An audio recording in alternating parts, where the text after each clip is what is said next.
right. Hello, everyone. Welcome to another Morbid Symptoms podcast. I'm your host, Tara Van Dyke, and I'm joined again by our favorite Alba Party, Glasgow North Scotsman, Nick Dury. So we'll get right to it. I asked Nick to come on because he did a thread a couple days ago responding to the reboot of the so-called grooming gang scandal that for some reason Elon Musk kicked off again. So I've been pointing out that ethnicities and religions don't set up prostitution rings. Groups of individuals do that. And so this person wrote back and then blocked.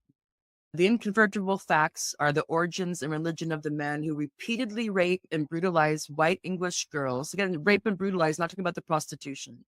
Specifically because they are white English girls. That is definitely racist. Okay, so she's trying to turn around how it's the grooming gangs are racist. Well, maybe they are. Maybe they probably are, but it doesn't change incontrovertible economic truth of what they're doing. Yeah. Again, this idea that it's just these particular groups of men and they're the whole problem. It's an old trope, basically. And then Diane Murphy, I think she's British. She notified Muslims today that the good Muslims need to speak up. Being silent implies support for the bad Muslim extremists, which implies there aren't good Muslims. It's time. You may be shocked to hear that Diane is a big Israel supporter. I don't think she's called for people who are members of the Church of England to speak up, or the Catholic Church to speak up, or atheist whites to speak up. Well, it's an awful lot to unpack there, isn't it? I mean, so the Asian men who are prostituting white English girls and grooming them, are these particularly devout Muslims? Very much doubt it. Well, they don't act like it. They've defaulted. Exactly. She's using Muslim extremists. I mean, look at Syria. They've just appointed a justice minister who I watched 2 films this week where he organized the extrajudicial murder of 2 prostitutes. So there's a Muslim extremist. We can all agree that guy's a Muslim extremist. He was in Al-Qaeda. So that's a Muslim extremist. So not someone who has a great deal of tolerance for prostitution. The moment you look at this argument, the moment it just falls apart. What that is a classic conflation of things. And it's obviously it's extremely Orientalist. It's relying on sort of solipsism. Bad Muslims or Muslim extremists. And then Hazel Appleyard, she posted this meme. This is how British white liberal women react to grooming gangs and child marriage. So we have a Muslim man, not particularly Pakistani looking. I mean, he looks more like Taliban. No one in Northern England wandering about like an Islamic sheikh in Arabia. Yeah. And so the mom is handing over this quite young girl, and she says, "Don't be a far-right bigot, sweetie." And so Hazel Appleyard, she knows who's to blame for this. British liberal white women. And child marriage that's not happening in Britain anywhere. That's a feature of rural backwaters, peasant backwaters. You're not really describing Islam or Asians or anything. Okay, so Hazel knows what the problem is. These grooming gangs, which is code now for Muslims, Arab, Pakistani, doesn't matter. It's all one thing. And the liberal white women who are betrayers to the nation and to the race because they make excuses and enable these savages to roughshod. And it's also interesting that the liberal white woman here with the midriff, and that girl looks like she's out of the daughter looks like she's out of a Victorian novel. So not really the types of the girls the prostitution ring was about. And I want to ask you, is it clear that the main incentive was to prostitute these girls, not just to denigrate them? When you think about Tara, this has been going on for decades. I'm sure there would be a slight element of denigration and racism and all the kind of local factors. But it is fundamentally an economic. People want to pretend, it's just a descriptive term. There's no racial or ethnic or religious components. It's just a descriptive term. It's not, because grooming gang focuses on the grooming, not on the prostitution or the pimping. So it makes it sound like these guys were just going around trying to build up little harems for themselves. That's what I'm talking. Cartels of pimps who happen to be Asian. Yeah, and they make use of the wares. They have to get these girls to a point where they can send them out and expect them to perform accordingly. Hence the grooming.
All right. Hello, everyone. Good afternoon, good evening, or good night, wherever you are. This is a Morbid Symptoms podcast, and I'm your host, Tara Van Dyke. Although I think I'll go by Dr. Tara today, since the person we're going to be, since REDFEM, I think the major person behind REDFEM refers is a doctor.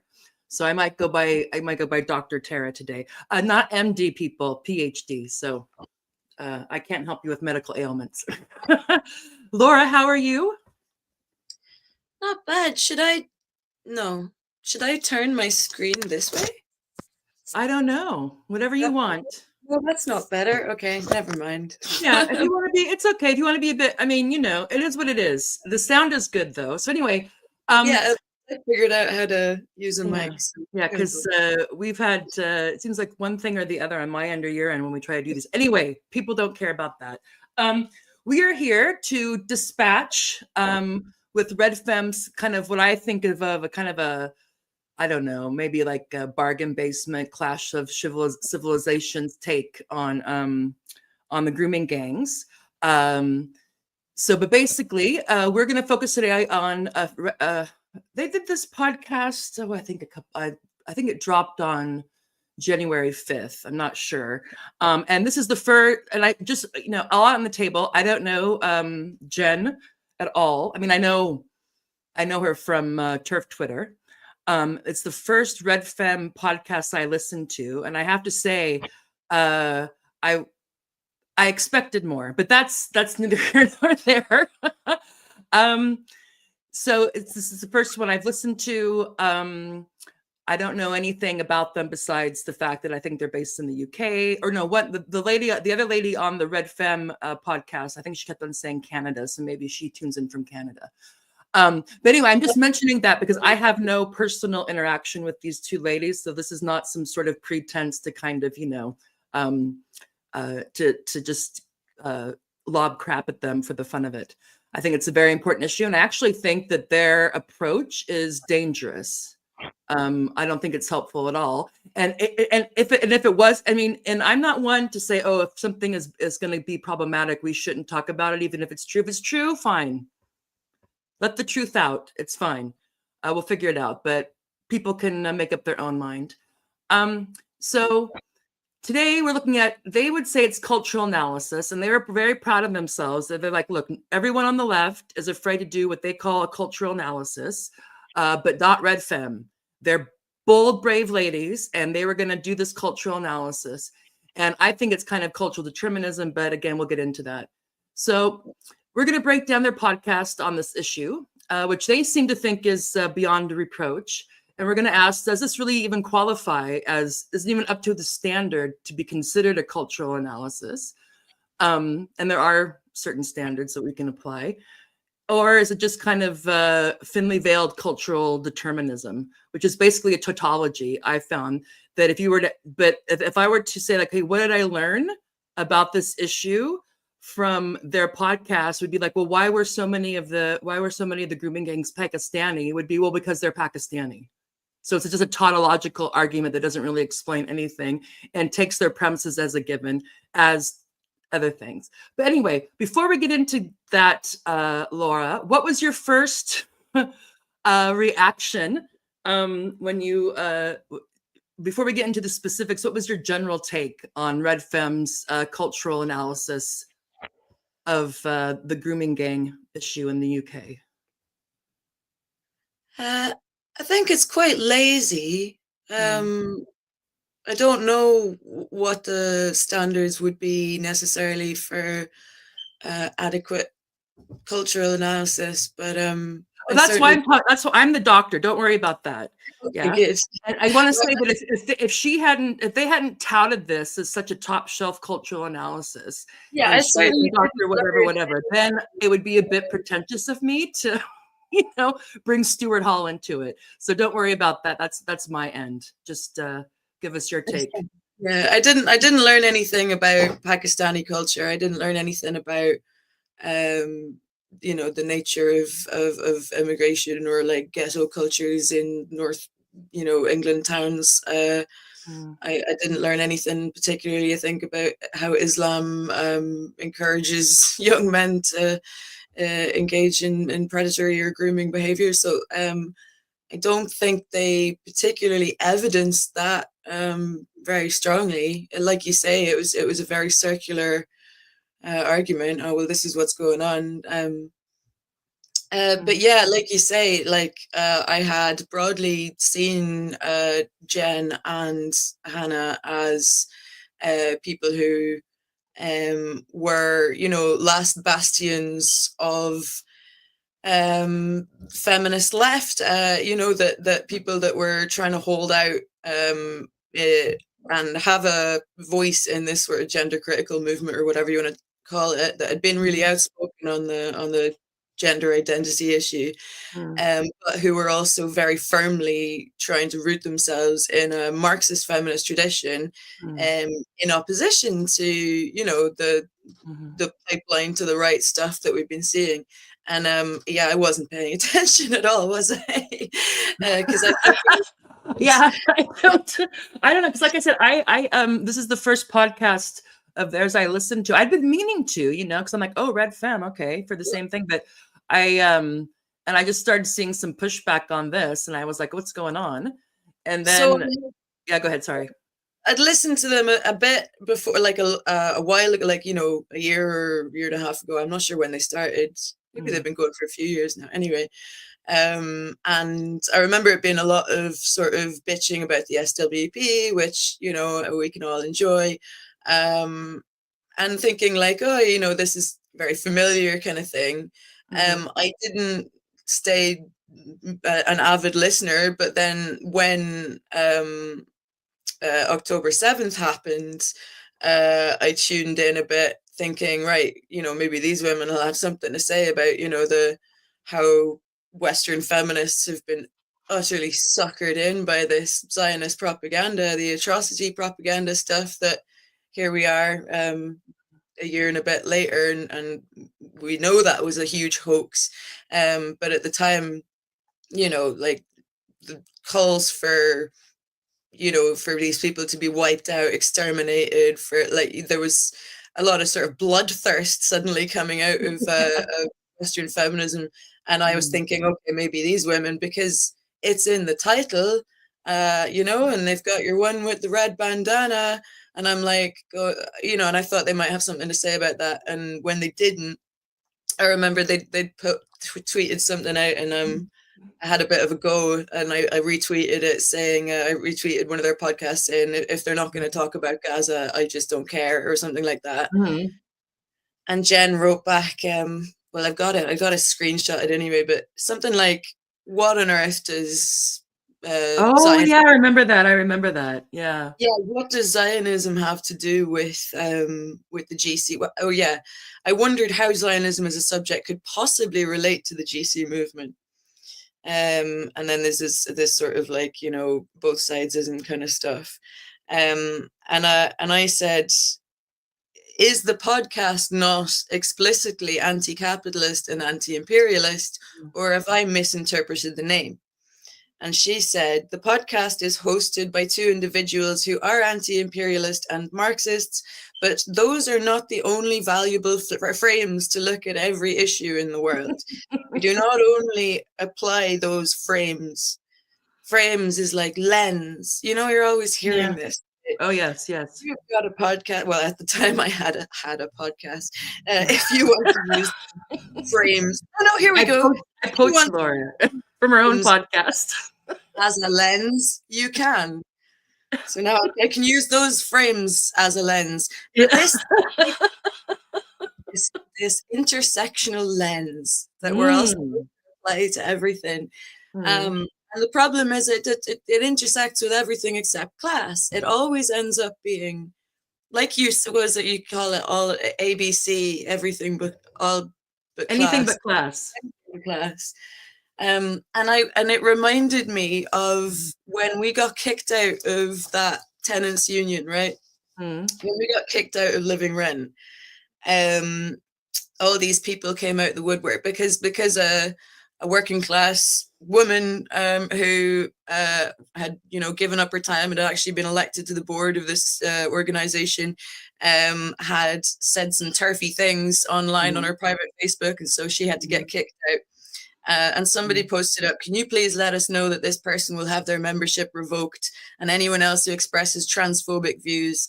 This is only one example of instances where queer and trans members have been overlooked. And here's like where it gets interesting, right? Union organizing is great, but one of its tenets being leadership ID and social context of leadership being rooted in patriarchal ideals. This is a guy, by the way, writing this. Yeah. I've never seen a union that doesn't act to replicate patriarchal structures in this way. You need to do more work on combating this. And part of this is moving away from the narrow class social lens you're currently have and adopting a more intersectional lens. Again, something I've always seen unions fail to do is inevitably things like queer liberation are seen as bourgeois ideals. And I think we're looking at another bourgeois ideal essentially here, aren't we? It's like, it can't be class. Class can't possibly explain these things. No.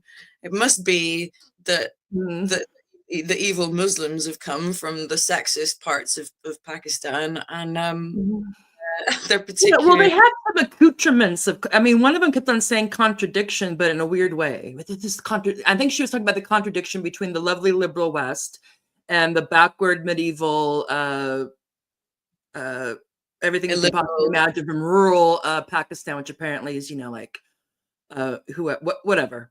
And also, what's interesting is they're talking about, we're going to do a cultural analysis. And I'm like, okay. There are materialist cultural analysis. There's a lot of Marxists who don't shy away from culture. Stuart Hall should be fairly well known in the UK. I think he started cultural studies at, I don't know, someplace in London. Frederick Jameson, Nancy Fraser, Gramsci. I mean, there's all kinds of ways of incorporating culture that aren't plucking it out and separating out from everything else. I'm like, this is our independent variable. So it's clear there. It was obvious to them that there's something in Pakistani culture, but everybody else on the left was too afraid or too woke or whatever it was to do it, or too worried about losing votes, or I don't know. The vote bank thing was probably the only interesting thing I think they brought up, but that's a different story. Well, we'll give the credit where credit is due. So it was just really kind of like, and again, before people think I'm just, trying to throw my around. Go ahead. Sorry. No, please stop. Do you mean that the reason that it was covered up was because these people were trying to court votes in these predominantly Muslim areas, and that there was that was their one non-cultural concession, right? I can see that. Except, did you think it was strange that they were like, they kept talking about, it was two factors. She said it wasn't that they weren't wanting to be racist. It was that they had good relations with these people, as in their ties in the community, like the restaurants. There was very interesting election or re-election, so they didn't want to rock. And the third one that she mentioned was that social workers or whatever could be scared or intimidated because these are people in their community or whatever. But what she didn't mention was that another reason that they might possibly have been protecting these guys. Do you know what it's like? Because they were partaking of the wares, exactly. Making money. Yeah, giving this Ivor guy that came out the last couple of days. It's like, come on, people! Like, can you not think of an obvious reason why they might be covering up for these guys? Yeah, no, and so and anyway, so the reason why it's fair for me to bring in this kind of put my academic hat on. Because there's things like anthropology and cultural studies and and there's also a cultural there are people who apply a materialist approach, they would say, to culture. And the reason why it's fair is because she, again, is a doctor apparently. She says she didn't like the pushback that people were getting. So she posted this, yet to find anyone who has a single argument against my cultural analysis of Pakistani grooming gangs. Well, be careful what you tweet. That's what I'm saying. We're going to do our best, Laura. Yeah, only attempts to demean before sinking off when realized have no traction. No counter-analysis, just passive-aggressive, bitchy, and other euphemisms for women speaking. Well, so, we'll see. And here I mean, is I her. have to say, Go ahead. I'm not one for, tone policing or whatever. I get it's the internet, people have like, their fingers slip and like they swear or whatever a bit more than they have. Sorry, Jen has been vicious. She has been really nasty. And like in particular, the one that she was saying, maybe your household shouldn't believe in jinn possession or something. I challenged her on that one, and she said, "Oh, that this woman had admitted in a post that like her aunt believes in jinn possession or something." I'm like, "That's not a reason to go there. That's a strange line of argument." Like, but this has become. I said something because I was backing up a mutual of ours, Yellow Zello, who's she's American, but she converted to Islam like 20 years ago. And she actually has lived in Pakistan for, I don't know, a couple of years way back when. And so she was pushing it back against this kind of essentialism and kind of basic kind of, pseudo race science. Because I guess Jen was also posting something about the average Pakistani IQ or something. And I, just to support Yellow, I put like, oh, I wonder if tomorrow she's going to put like the skull comparisons, like from 19th century racial science, they have the different skulls and they're comparing. And she clapped back at me. Tell me you don't know what social construction is without telling me. And I'm like, and so I just said something like, tell me. IQ isn't just genetic. So. Yeah, it's like, I was calling you, actually, I was calling you a hack without calling you a hack. And then I said, good luck putting lipstick on that pig. And then later on, she was saying I called her a pig. I'm like, well, whatever. Is that what she said? You called her a pig. Yeah. That's not calling her a pig. Oh, no. And she's from here. So she knows that if you say put lipstick on a pig, and I said, good luck putting lipstick on those pigs, which meant these kind of these so-called arguments of hers. This is how trans rights activists argue. Oh, yeah. Oh, pot called kettle black. Anyway, so I just thought it was kind of funny. But anyway, before we get into some of the nitty gritty, what did you catch that neither one of them picked up on the fact that they're basically acting like they discovered the mafia in this? And look at her picture. She has a picture of Tony Soprano, because I don't know if she's a psychiatrist or whatever, and his therapist. And they basically, in one part, they're going on about how this isn't just like a regular gang. And it's like there's these family ties and there's extended family, and there's these norms and this and that. I'm thinking, like the mafia, bitch. Sorry. I'm like, or Guangxi. There's words for this in every culture. Guangxi, China, like the informal networks and whatnot. There's also something, I can't remember the name in Hindi right now. This is typical. It was like, she just described the mafia. My friend. Yeah. This is the thing. It's, what is it? I'm sorry. It was hilarious. That expression, like, what is it? A convenient lie is easier to believe than an inconvenient truth or whatever, so it's people will believe. So the idea that this is like some unique evil kind of offshoot of like an extremist like culture or religion or this outside group of people with different values that are just different from us for whatever reason that are doing this. The idea that this could be actually, a flaw in the system, the idea that this could be something that's happening everywhere where the opportunity exists is too scary. So it's almost, it's a form of denial in itself. So it's like, actually, if for this to be going on the same scale in white communities, for example, in Christian communities, in all the communities where we live, if it was going on the same scale, that would mean that there was an incredible amount of covering up going on. There would have to be so many victims getting silent. Yeah, that's the situation we're in. Yeah. It's everywhere. It's happening on your every corner. It's probably happening in houses on your street. I'm sorry, but this idea that this grooming behavior is something that only happens in specific, you need these very specific cultural conditions for this to well, because no pimp, no other, only Pakistani pimps have to groom. The other ones just put an ad in the paper and do like a regular interview.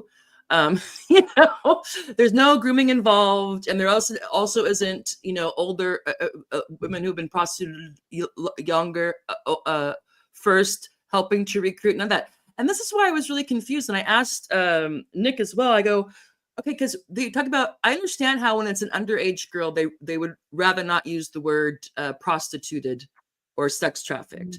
So they say rape, they say groomed, and it makes it sound like these guys were like, had just like a sex house, and these girls were just for them and nobody else. Like there wasn't any monetary reason for it. And I'm like, and I get that, but it's like, it's important because if you don't bring in the prostitution, everything gets focused on these guys, and rightfully so. I mean, they deserve everything that's coming at them if they did that, the ones that did this, but their customers who weren't, in the, the mafia, where it is. It just seems really, and it seems unnecessary. It seems like they're muddying the water unnecessary because they only want to focus on these guys and not the broader apparatus and context that came together in the towns where this was prevalent. Yeah. This is why Dr. Jen wouldn't listen to your discussion with Nick, because she said, you guys don't know what grooming is. And I'm not clear on that. You didn't offer a definition as such, I don't think. But they don't. No, they don't bother defining any terms, which is a big no-no if you're going to do an analysis. Especially if a doctor is going to do an analysis, you'd expect their terms to be fairly robust. Isn't just people talking, having a tea and talking about, what's with this Pakistani culture. But anyway, some of this will go ahead.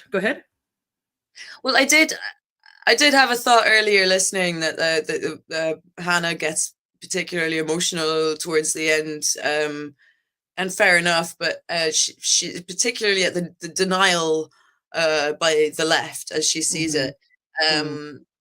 And at this point, it's unclear whether she's talking about the far left, as it were, or she's talking about Labour, which is what they've kind of everybody. The bulk of it. But yeah, everybody. But the denial that went on. The whole left spectrum. Yeah, but she gets very upset, and which is understandable. And I realized at that moment, I was like, okay, maybe the vitriol that I'm seeing online, the way they've been jumping down women's throats for going, oh, well, what about this? Is another perspective? Maybe that's because they're imagining that we're actually denying that this went on. Like that's why they've been in this. Yeah, but that's not our problem. Again, she's a doctor, and nobody's disputing. And when Nick came on, no one's disputing that these things happened, and that there was a lot of them were from Asian background, Pakistani, and other. Nobody's disputing that or making excuses of it because of that. I mean, at least that we weren't, and that who I take seriously. But it's like if you're trying to explain something, and then also to understand how this issue is being used, it's just those are related questions. But yeah, so for people who didn't watch or haven't listened to their podcast, I did a summary of it. So the REDFEM hosts engage in a lengthy discussion about the UK Grooming Gangs scandal, using it as a lens to critique both the left's approach to cultural analysis, which and the broader political and social landscape. They position themselves as feminists, critical of both mainstream leftist and right-wing discourses. Their analysis centers on the claim that Pakistani culture, informed by feudal norms, is the key explanatory factor behind the grooming gang phenomena. They argue this cultural explanation is silenced by the left due to a combination of political correctness, denial, and self-interest, because denial turning that there's certain leftists who just can't, who have a very romantic view of any non-white person, any mix, that type of thing. And what was also interesting is they did say also, and is that if I remember correctly, that people were coming after them for this culture thing. And to me, oftentimes what has happened is that people, instead of talking about race, they say the same exact thing, but say they're talking about a culture. So it's kind of race into culture. That's one thing. But she said that we have to do this because if we don't, what's the alternative? So the right's going to say, like, it's biological, it's genetic. So, and they said 3 things to understand what was going on: denial, genetic, there's like a genetic thing, or cultural.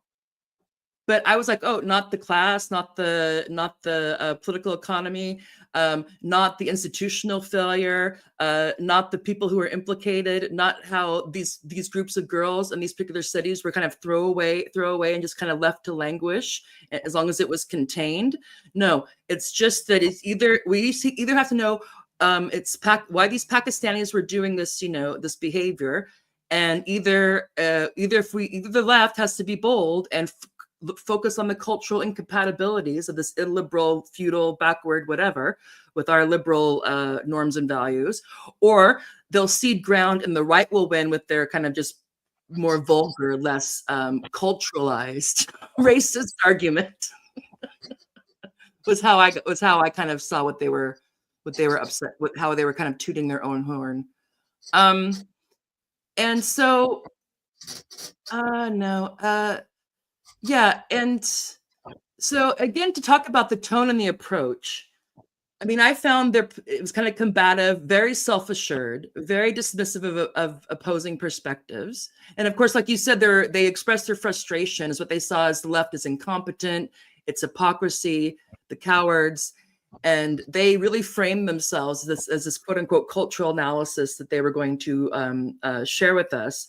It's like this really bold truth-telling exercise, But I found, and I think you agree, that it was just kind of just stereotypes. It's kind of, it's like, and also just kind of uncritical cultural determinism, that why are Pakistanis this way? Because of their culture. And why is their culture that way? Well, because it's Pakistani. I mean, it's like, where do you, if you want to explain cultural differences, you have to use something else besides the culture that you're studying and the aspect of it to be all analytical and not tautological.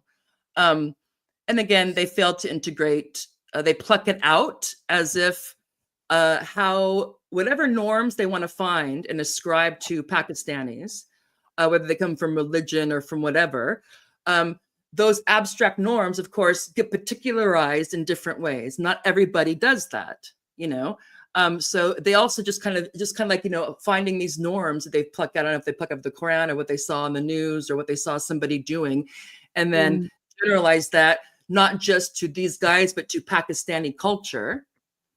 There's nothing scientific or robust about that. There just isn't.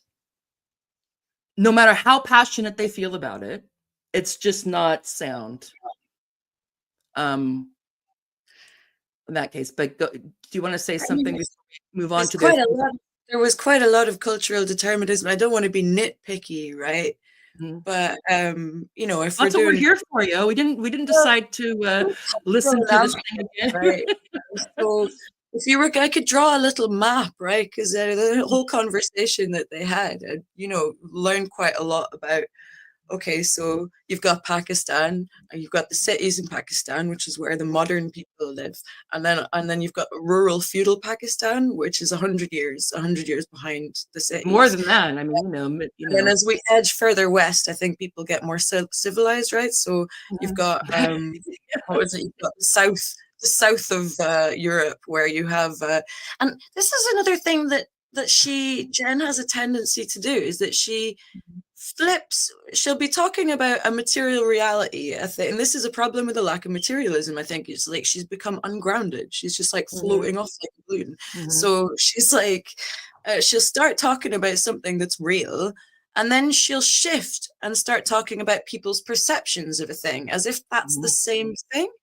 So she'll say, like, and I found that, like, for example, in the south of Spain, there is a stereotype of people being, a bit lazy or a bit whatever. Lazy Greeks, and the lazy, the warmer, The Oh, but warmer there's the climate, in these the less. yeah, I learned that there's more Mhm. pedophiles in France. Apparently, maybe that's true. I don't know. But Oh well, they apparently, don't bother backing up any of these claims. I mean, well, you yeah, know, they're no, just but yeah, they're just given apparently. oh I yeah, was like, abroad. nobody's Mhm. We can also like Because you know who else has a lot of you know who parallel else? to Sorry, go ahead. England and abroad, because Mhm. every time you go abroad, men stare at you and feel sexually entitled to your body abroad, as opposed to in Mhm. England. And at one point, they talked about Protestant culture as being, oh, I'd have to find the quote, but basically, you can whittle it down to very specific English Protestant white culture, and everything else is varying degrees of kind of sexist and predatory. Mhm. That's one kind of way of doing cultural analysis, but also, is it probably not the Well, case? it's not analysis. It's just it's Different? description. It's what we learned about what they think about these things. It's what we learned. They didn't, that's they felt bold enough to share how they feel about these things. Okay, that's fine, but it's not an analysis. No. Technically, I mean, people can call what they want. I mean, if a man can call himself a woman, they can call this cultural analysis. Who am I to, you know, to get on that?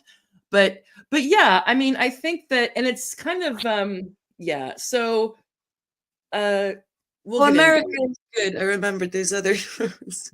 America is good. Scandinavia is good. Sorry. Yeah, Well, also, no, I take it back. They did at one point explain what they mean by culture, and they're like, when we're talking about culture, we're talking about how places treat women. So they also already reduced it to that. So anyway, let's see. And Well, I mean, okay, I so think it's worth go ahead. addressing, though, isn't it? Because it sounds like, are we just saying that there's no difference for us living here and women in Pakistan, that things wouldn't be worse for Mhm, us over there in a lot of ways? You mhm. know, is it like Yeah, I but think then it would again, here's the thing: is I'm what I'm not going to say is that there's no cultural component to this. I'm not going to say that because I haven't studied it, and there probably is one. But if you want to pluck it out as the overriding determining factor, unchanging, Well, that's a different if they that's a want different to thing. do that, that's Yeah. fine. I think they Mhm. should back it up. But what Yeah. I find I mean, I think a lot of what they've been doing is very irresponsible, but what I Mhm. find most objectionable is the fact that they have it in their bio that they're a Marxist feminist podcast. And that's the problem, because if Mhm. you want to give this sort of weird, what you call cultural analysis, fair enough, but don't call Mhm. it a Marxist feminist podcast. I did a tally. I actually had a tally. I've got the words. I've got capitalism. I've got class. I've got imperialism. We had one imperialism Mhm. from Jen, talking about how there used to be Islamophobia back when the war on terror was happening, but Not now that anymore. there's no Islamophobia anymore. And Hannah mentioned Well, class. the pro Palestinian people will be glad to hear that. Oh yeah, that. Oh, sorry, pro Hamas. Yeah, that's what they're Well, that's called. it. Yeah, she said she's pro Hamas. I'm like, well, you've kept that pretty quietly. No, she was upset about being called that, but yeah, Yeah, no. well, So, yeah, I mean, and also the fact is, yeah, that you could say that if I had to pick, but that's just a way of deflecting. Again, it's a moral shield, and I'm going to put that up because they're guilty of this, and we all are at some point. But if you attach your project to kind of an unassailable goal or value, so with theirs, it's the protection of women and children, or women and girls, yeah. Then anybody what you can do is anytime that anybody wants to raise an issue with what you're doing, you'd be like, oh, what, you don't care about girls, or you're afraid of being called a racist, or why don't you go over and live in Pakistan then if it's so great? It's just a way of not having to address this stuff. So it's a way of deflecting questions, concerns, reflection by turning around the people asking it. And what they do is not only does this indicate that the means, the ends justify the means, But any of us who have a question about their means also don't care about the ends. So it's a very nasty rhetorical trick that a lot of people do. But what I found with them is to try to preempt this stuff. They kept on saying, well, we're not allowed to speak about this. Everybody's speaking about this. They're not saying anything new. I mean, that was the thing. So this is kind of a rhetorical question. It frames them as victims of censorship rather than participants in this debate. Yeah.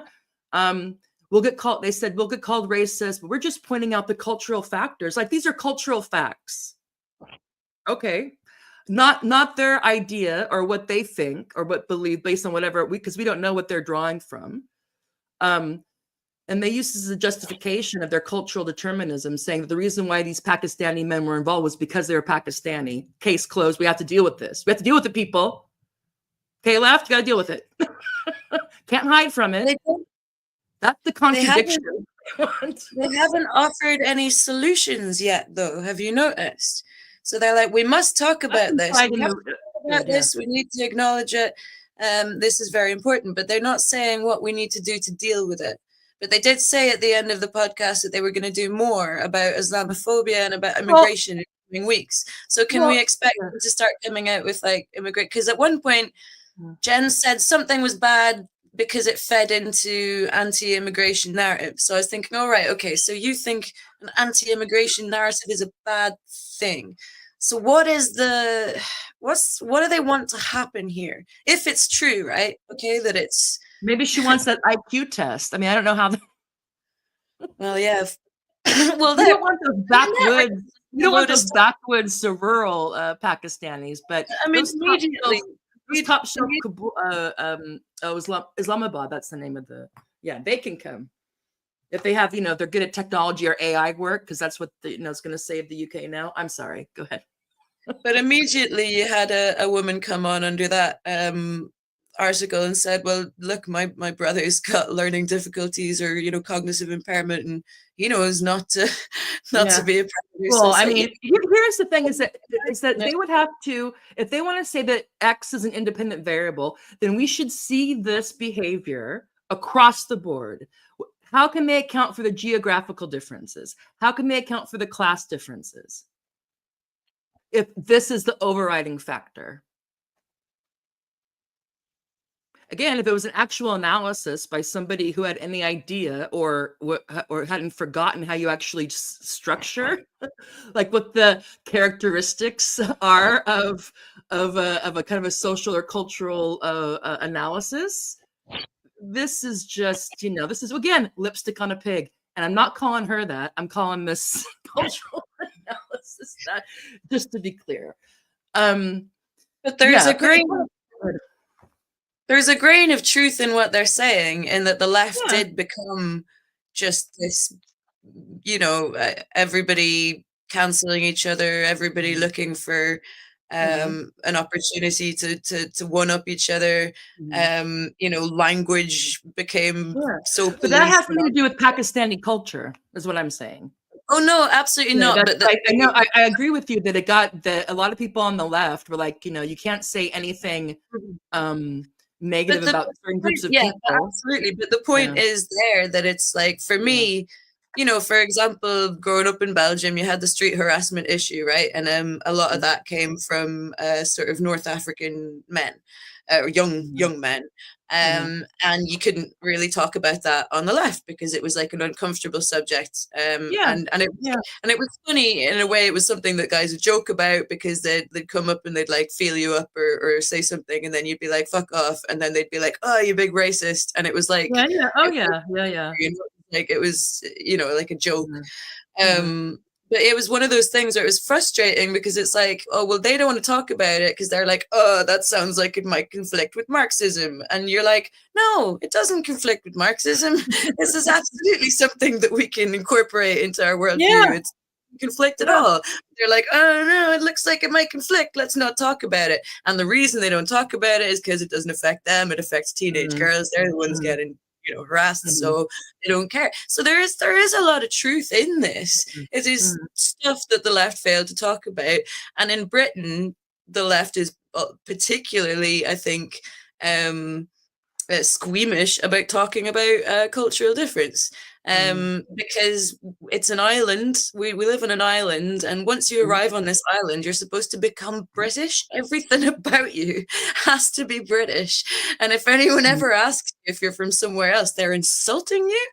Oh my God, So yeah. coming from Yeah, it's crazy. Brussels, which is like, super multicultural, everybody walks around talking about, being foreign all the time, and it's normal to be foreign.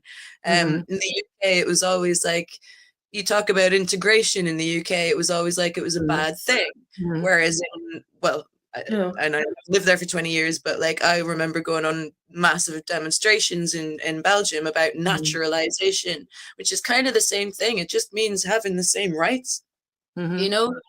So it becomes about like, you go to the same school, your kids mix, you have the same opportunities, you speak the language. It doesn't well, in mean Holland, I grew up. I didn't grow up in Holland, but I had my babies, well, my kids there. And for a couple of years, we moved, and everyone was telling me, because I was at the University of Amsterdam at the time, oh, your kids are going to be going to a zwarte school, literally black school. And I was like, I'm like, what is, what are people talking? And then someone finally explained it to me. Well, there's a lot of minorities there, and so, but it's a good thing because they'll get more money, and there's a smaller teacher to student ratio, so it's a good thing. And I remember my family being really confused when I sent like the first school photos of them, because like more than half the kids weren't white. And they, of course, had this idea in their mind of what Dutch kids looked like. And so but yeah, I mean, and I think the left doesn't do itself any service by romanticizing ethnic groups. In any group, you're going to have the full spectrum of, absolutely, yeah. And then all that. cultural, then as soon as something happens, they're like, then that all falls apart. Then all you have to deal with is to throw around the racist thing, So it's like, yeah, there are cultural differences, but to act like that somehow these people are coming in like they've been from the heart of darkness or something, and like totally, it's like that they're not able to learn or to whatever. It's just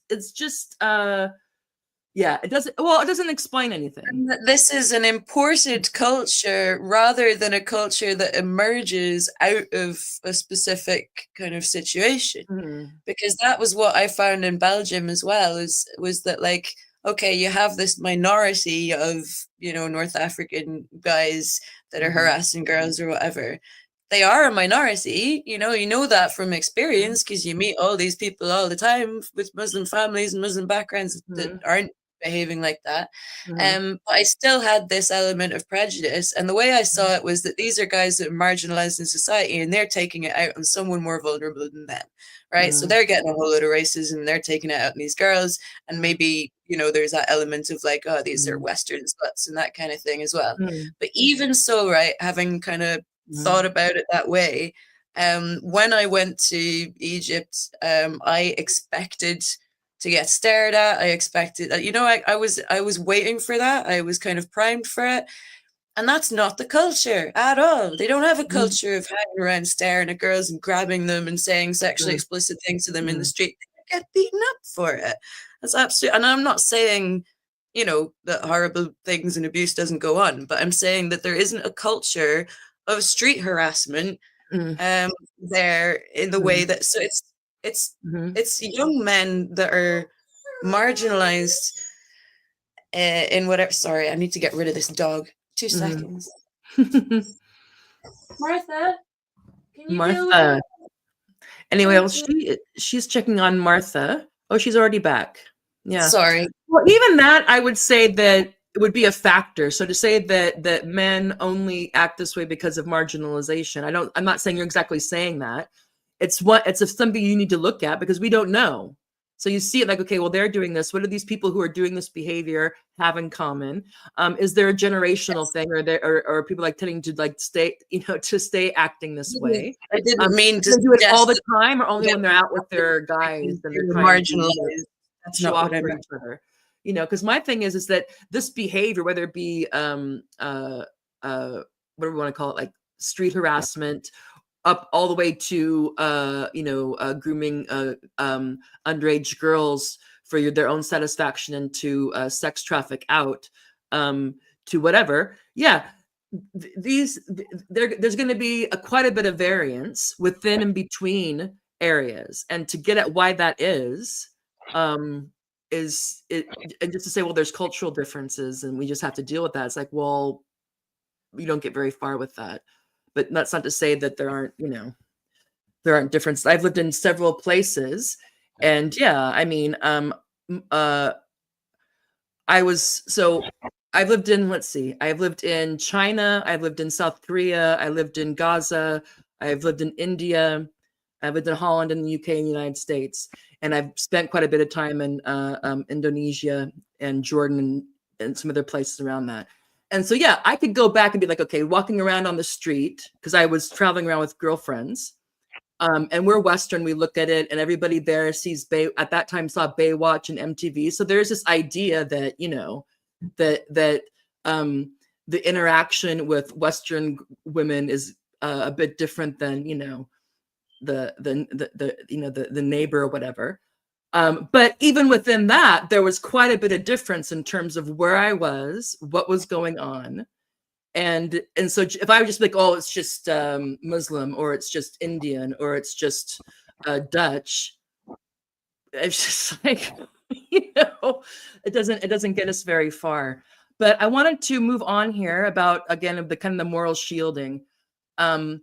And not to just pick on them. I mean, a lot of people do this. I mean, Zionists do this, trans right activists do this, anti-racist people do it, immigrant, everybody can do this. And they said that, we'll get called racist, but we're just pointing out it's like, don't shoot the messenger. We're just pointing out that these backwoods, feudal, jinn-believing people that are being brought into London, we shouldn't be surprised that this is what we get, So they use this as a justification. So they're preempting accusations of bias by framing such critiques already as ideological. Yeah. So the only people who could have issue with this are people who are in denial, or they're, cowards or whatever. And they also said, this is a direct quote, the left is so afraid of being called racist that they refuse to address issues honestly. I'm like, let me tell you, so let's take a poll here. Laura, how many times have you been called an anti-Semite, Jew-hating whore? Or derivatives of that? Not enough, Tara. Not enough. Yeah. So, I mean, it's like this, because, Laura and I are both will probably say that women are adult human females, and we can take all the, so transphobes and Nazis and all this stuff. We have been, pretty steadfast in our opposition to Zionism and Western, and the Western imperialism that it's part of, and have been called all kinds of lovely things. So if you think that I'm afraid of saying something because someone's going to call me a name, some people are. Don't get me wrong. Some people are. We're not. This was the conversation that I had with Jen, right? And as I recall, at the time, there were race riots going on in England. And I'd forgotten this, because things move so fast these days. I was like looking stuff up earlier, and I was like, oh wait, yeah, we had like loads of race riots like a couple of months ago. And like, so yeah, and I'm going like, what made you think all this Zionism has kind of opened the door for some of the like anti-Muslim kind of racism stuff that we're seeing at the moment? And she's going like, what, Zionism? No, that has nothing to do with it. But she was going, I think she may be kind of stupid. I mean, I'm sorry. I think. But I was criticizing her podcast for not mentioning Gaza, right? And then she starts going, oh, well, why are you saying that Zionism should be that dismantling Zionism should be preoccupation of people within the GC movement? And I'm like, well, this isn't just a GC thing. This is your podcast that is calling itself a Marxist feminist podcast. And you, with your Russian flag and your Palestine flag in your bio, and this is what you're saying, that it's not okay to talk about. So how come suddenly this is an issue for every person, every GC person to be, this is a GC issue, this is just grooming, it has nothing to do with GC. Like, I'm sorry, but there's I can't believe it's taken this long for us to mention the fact that there is a genocide going on and has been for over a year. And these women have sat with their thumbs up their asses while all these horrific voices have been coming out saying just like the most awful, grotesque stuff. Yeah. And the pictures that we've seen and Kelly J. Keen's army of flying monkeys,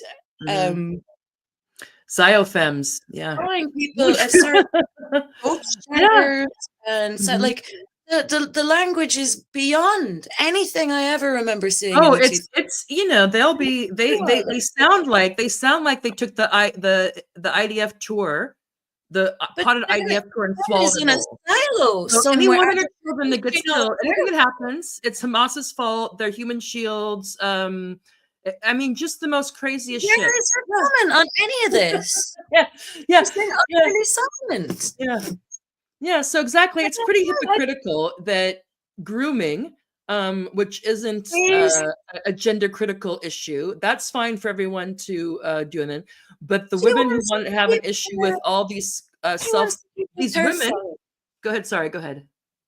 Sorry. No, you go ahead. I'm too angry. Calm down a little bit. You know, this idea that somehow she thought it was wrong or problematic. You have women who are out in front with either they're feminist or women's rights activists or children's rights activists who become what I called PERFs, so Palestinian exclusionary radical feminists or femalists, you know, and they couldn't say a word. Either they didn't say anything or they sounded like Julie Bindel, like she was some sort of IDF Mossad plant or something. Just total, they just regurgitated any kind of atrocity thing that went on. So it's like, you can't say anything about that. But this is some sort of litmus test. So the people who didn't say anything about that, it's wrong to question them. But people who don't say anything about this, they can totally question them and say, well, they're just cowards, or they're scared to be calling racist, or they're self-interested. But it doesn't go both ways. It's the same. So, and the thing is, we're not talking about an opportunistic crime. We're not talking about something that goes on in the shadows illegally. We're talking about an entire system built on rape and abuse. You know, a systematic use of that against the people. And blackmailing if they care about the LGBT, the main thing, you know, you get informants in Palestine by finding dirt on them that they don't want their family to find out about. They use that like MFers. It's nasty. Zionism is but okay. Let's that's a different show. But in terms of printing out the you know, what the Dutch would say, measuring with 2 cups, I think it's pertinent. But we're already in an hour. Oh my God. Anyway, so let me get to their thesis statement here, such as it is. Okay. I'll read this because, you know, usually because we're in a tie for who's more wound up. So their central premise of this podcast is that the grooming gang scandal, you know, the grooming gang scandal in the UK are primarily rooted in Pakistani culture. And this is a quote from them. There is a particular problem of obviously taking men from rural Pakistan and dropping them in the north of England and expecting them not to behave like this. Let's let that hang for a second. It's obvious. There's obviously a cultural issue. Why aren't we allowed to speak of this? So this is their thing, is that Pakistani culture, in particular of rural Pakistani culture, is the main, is the thing that's the most important factor, but it's also at the same time the one that they apparently are not allowed to talk about. So, anything on that thesis? Well, we've already been talking about it. Or should we get into, or should we start into if what they did even qualifies as a cultural analysis? Shall we get into that? Yeah, you fire away, Dr. Tara. Yes. Doctor versus doctor. It's been a while since I did a methods class. Don't worry, people, it's not going to get too dry. So we're very proud of this cultural analysis that they did. And so, but the first thing is, okay, is what they offered a cultural analysis, and there are standards. So you would expect it to have an appreciation of complexity and context.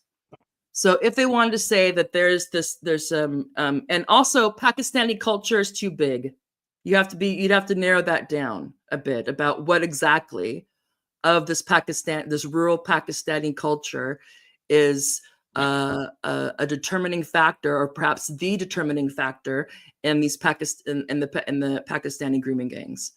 Methodological consistency. So yeah, so just that it's a logical process, that you would have things, okay, like, so if this is what I'm saying, there's just this culture, this aspect of Pakistani culture, which is really important to focus on if we want to get to the bottom of these grooming gangs. Here's what's going to count as indications or elaborations or information on this, and then you can tie those things together so that your premise is backed up by what follows it. And then, of course, just the engagement. What you talked about is that you don't have to do all this stuff, but you'd expect there to be some contextualization, some appreciation that even these things that they want to Pakistani culture is not an island. We could say non-all, unless they want to say that everything is Pakistani culture and there isn't anything else that is involved in this. This is a problem. But I have a bit on this. Okay, so yeah, I'm sorry. Now if you want to say something, I'm going to find my notes on this. So if you just anything about this or anything else about the topic, because I lost my place. We're on the cultural stuff. Say whatever you want. It doesn't have to be on this. I can go back.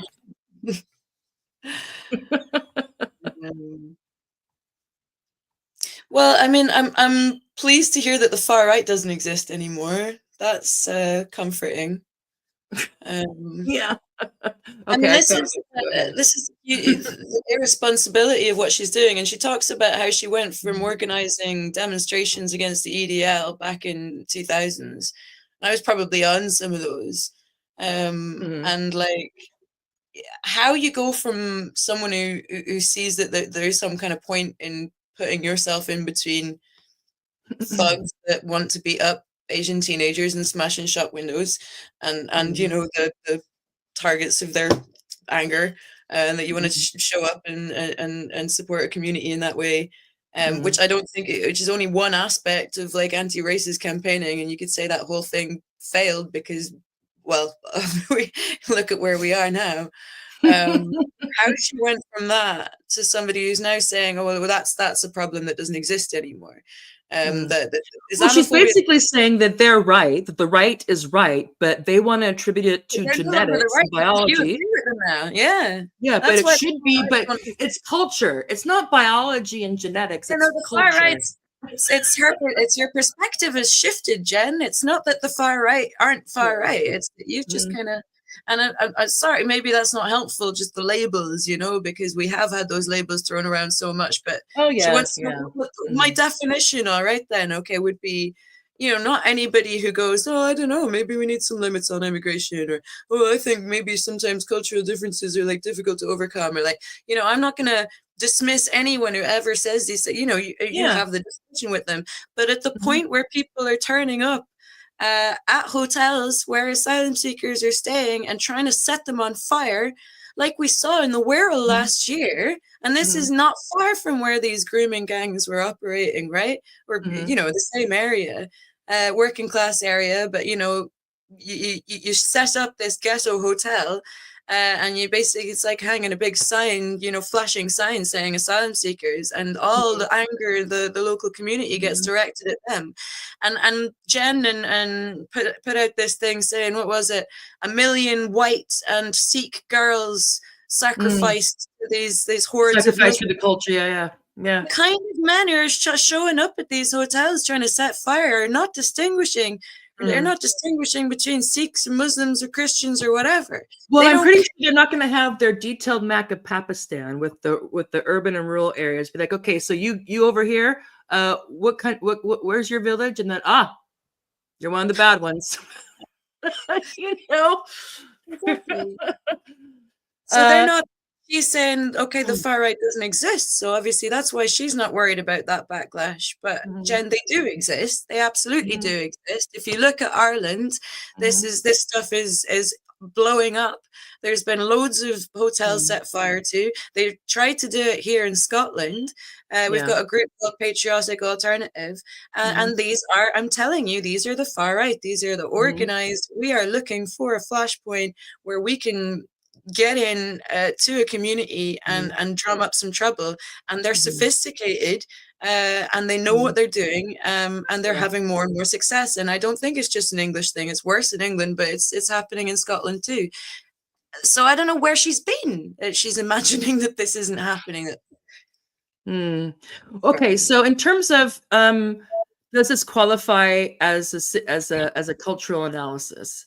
So they present themselves, their discussion as they're again as this missing piece that nobody wants to talk about, the UK Grooming Gangs scandal, and they position themselves so they have the denialists on the left and the reactionaries on the right, and they're neither denialists or reactionaries because they're not talking about race, they're talking about culture, and that's that's important to keep in mind. The race into culture. But their framing is very reductionist, which means they want to reduce this. Even though Pakistani culture is a huge thing, it's like, well, what are you talking about? The whole thing, or and like anyway. And there's no rigorous analysis or depth here. So what they do is they emphasize culture as a determinant of behavior. So if we want to understand these Pakistani people who are involved, the guys who are involved in the grooming gangs, then obviously their behavior is determined by this culture in rural Pakistan and their illiberal traditions. So Pakistani feudal migrants and their illiberal traditions. And they argue that multiculturalism has failed, blaming cultural incompatibilities for the scandal.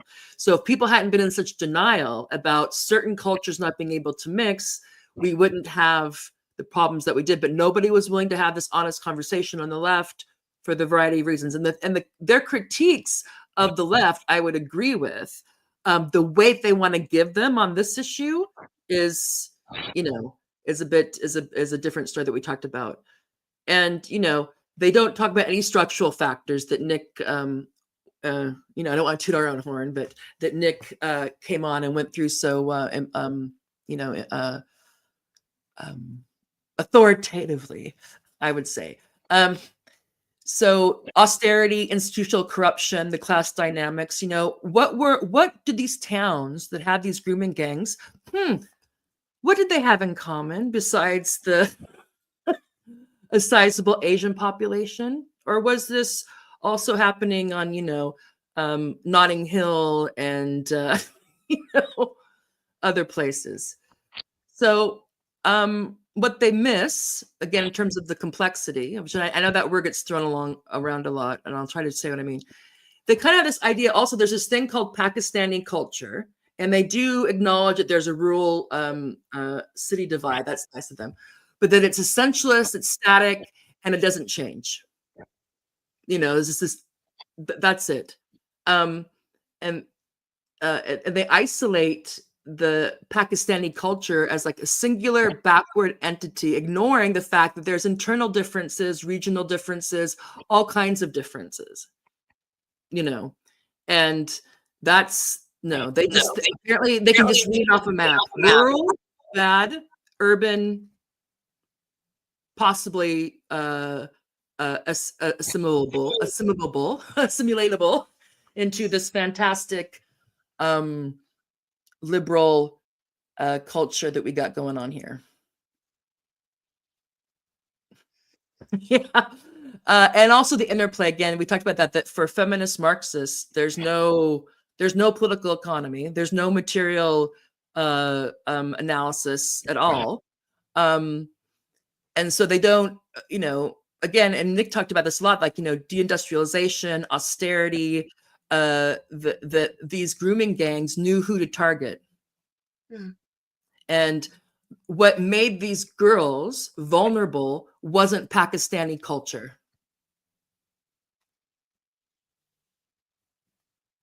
I would say. That's the key. Yeah. However they wanted to define it, I mean. And Orientalist, it just means it's a fancy word for ideas that we in the West have about West Asia and the Middle East. So these tropes, uniquely regressive, but and idealizing the British liberal values, and kind of like it was quite interesting. So while they do gesture at a cultural critique, and there is such a thing as cultural critique, and there can be quite good ones, theirs falls short of being, no one would consider this opinion. It was an opinion piece. This is their opinion on Pakistani culture and on the left and the right in the UK around the grooming gang scandal. That's what this was. So it and to me I started to go, this is like a clash of a civilizations argument, but like a JV one. So Samuel Huntington, when was this? Was this around the same time as Fukuyama's End of History, or was it before? Sometime in the 90s, I think. Must have been after the Berlin Wall fell. And his thing was also a cultural argument that there's civilizational differences, and these are going to clash. So even though we might have figured out, the capitalism, because socialism, because Soviet Union was gone, there are these serious cultural problems. And so this is just kind of like, it was kind of like a watered down version of that. If you're curious about this type of thing and about how to do actual cultural critiques about to get insight on how those do matter, let me know. I can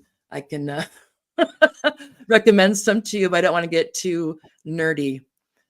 Okay, so anything you want to say about that or something else before we move on to their what they did give us? When she says that multiculturalism has failed in the West, or what she's talking about, it has failed everywhere. And what did she say? The only way it could possibly actually work is if it was like some kind of American individualist project. I didn't know what she meant by that. That was a bit weird. Well, I think what she was saying was at some point because they did get a bit analytical every once in a while, because the lady, what's the one who's in Canada? I don't know the one in Canada's name. No, she's in England. Hannah Borelli. Oh, is it? Oh, so it's Hannah and Jen. Yeah.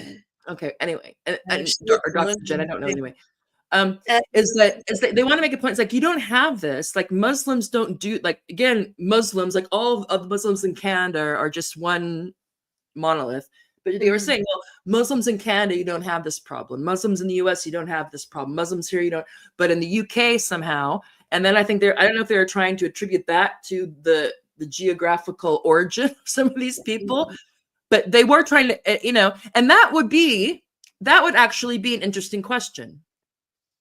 That would quite quickly, if they actually would do that, would make them realize that this cultural explanation is not a very good one. Yeah. So you could say, like, well, why do we have, like this, why do we have this here but not here, when you have a same amount, a fairly high minority population of Pakistani immigrants or Asian immigrants of the same thing. So that happened here but didn't happen there. Well, why is that? That's a comparative case study, yeah. And there's different ways of doing that. So you can compare. You could be like, okay, everything is the same in these two places, yet here we have grooming that are important to this case, but here we have the grooming gang thing, and here we don't. So we want to find that we want to find out, well, Why is But that? Or it's you do the other way around. But they're not doing anything even approaching that here, which but is it's fine. We weren't presenting it as some sort of, look what we did. yeah. Praise us. Unless you're a racist or a coward. But this kind of identity politics, which is what they're pushing, is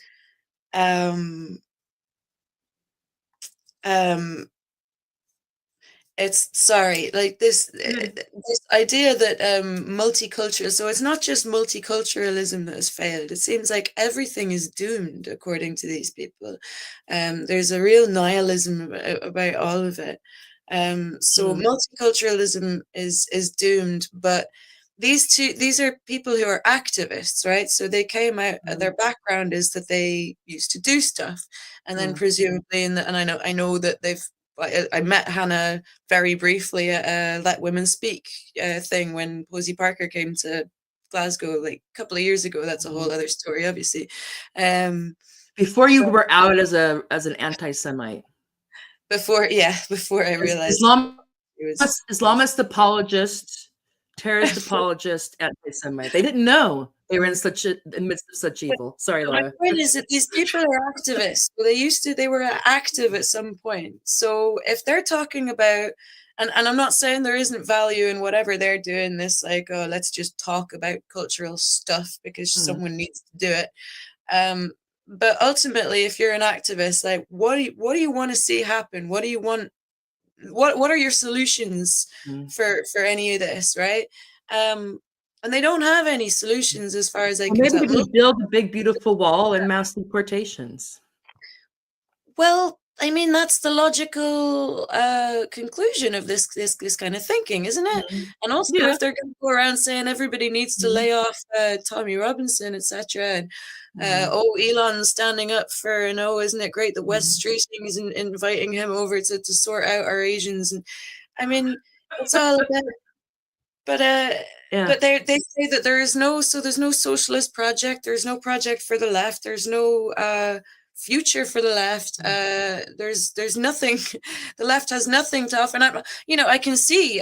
Obviously, I don't massively disagree. The state of the left is pretty grim. Because they designed it that way. Like a lot of this nonsense that we've spent the last 10 years discussing is explicitly designed to destroy the left's capacity to actually organize, among working class people. But yeah, I don't see what they. But also, like they're not. Yeah, so they're not offering any solutions. And I think the obvious kind of solutions would be if you look at, for example, Ash Regan of the Alpha Party in Scotland. Her analysis I thought was very good because she treaded this really careful line between responding to the anger of these women, and she was talking about identity politics, but she's talking about Tommy Robinson as a peddler of identity politics and how that's not helpful and how you need constructive moves towards help safeguarding and protect women and girls. And she's like, for example, vote for my unbuyable bill, where she's trying to make pimping illegal in Scotland, which will also protect women from sex for rent arrangements, which is something we've been trying to call attention to. We need single sex accommodation, as all the women are still obviously fighting for all the single sex services. So we're not doing anything. They're really hopeless, but it's only going to get more hopeless if you keep joining this mad bandwagon and ignoring the very obvious social and economic aspects to what's going on, which she doesn't want to talk about. But a lot of the tension is exacerbated by the fact that there's a shortage of housing, etc. Yeah, and there are cultures can collide.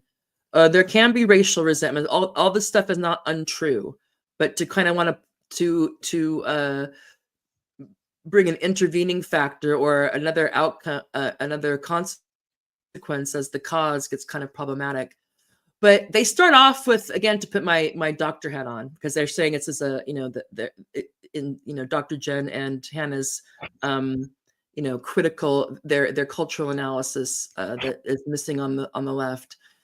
And so they begin, of course, they have this uncritical assumption that Pakistani culture, whatever that is, it's the primary cause of the grooming gang phenomena. So they present it again as, this unchanging thing. And there's no exploration at all of why behaviors emerge or how specific cultural practices are influenced by other things. So there's something that just takes it as a given. Again, we talked about that. So there's the explanatory weakness. It doesn't really explain anything. So to use that and as a sole explanation that excludes all the other stuff that we've been talking about, whether it be disempowerment, austerity, the corruption, the cover-ups, the neglect, the total, you can't say, oh, well, there's a total safeguarding collapse because of Pakistani culture. I mean, it's stupid to say that, actually. Did people capitalize on that? I mean, you can look by also the shared characteristics of the girls that got groomed. That also tells you something that Pakistani culture can't explain. Yeah. Did you see that thing I tweeted earlier in the week? I've unfortunately had the Tate brothers like pumped at me by whatever their algorithm this week. Yeah. There's this bit where Tristan Tate is talking in his weird voice, wormy. Yeah, they do have a weird cadence, don't they? They both have this weird cadence. It's so weird. Like, yeah, I don't know. I don't want to be like. Let's not get into that. I have an 18-year-old son who's finally starting to find that all less interesting, because there were so many times he'd be like, oh, he'd start saying something to me. I'm like, are you like tating at me? Oh my God, I can hear what he has to say. You want to tell me what you want to say? That's fine, but don't be tating at me. Okay. But it was this video anyway, I shared it, where he goes, and I thought the most interesting line was, there's one kind of, I've gotten so many girls, I've recruited so many girls into porn and stuff, and he's like, there's one kind of girl I can't get, and that's a girl with rich parents. And that's yeah, well, duh. Like, you do that for money? No. Like, and not just money, but safety, security, a guy that will stand up to your ex-boyfriend, like this whole thing of like wanting to go out with like a stronger man. There are often, social background reasons for that. I find like working class people tend to like value that higher in their male partners, and there's a reason for that. Is because like life is more dangerous.